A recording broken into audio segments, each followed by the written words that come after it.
Hi there. Let's take a look at completing some of the steps in the Chapter 4 mid-level assignment. So I'm going to start by looking at step 5. We're going to do a multi-level sort, first by the warehouse column, then by unit price, and then by the column called department. So I'm going to flip over to my spreadsheet. Now I'm sort of jumping in the middle of this, so the step 5 assumes that you have all the other steps previously completed, including making this thing a table. And that's important. That has to be done first. So make sure that you have your first 4 steps completed. Then when you get to step 5, click on the Data tab and the Sort command. We're going to do a multi-level sort. The first one was by warehouse. And if you read in the instructions, it says to make the sort order A to Z. Then it says sort by unit price. So I'm going to add a level and choose unit price. And again, the instructions say to make that sort order smallest to largest.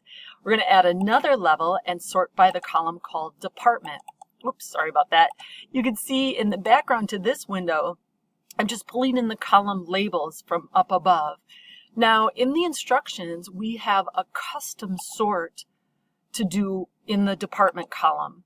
And read the instructions and you'll be typing in these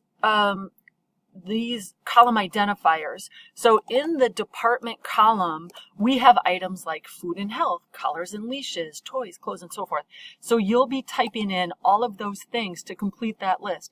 Make sure that every entry is separated by a comma, then click your add button and the OK.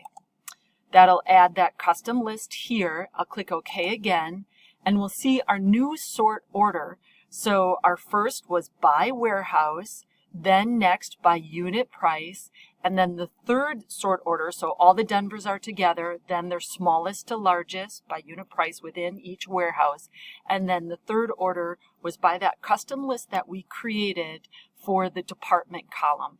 And that's step 5 in the Chapter 4 mid-level. Email me if you have any questions.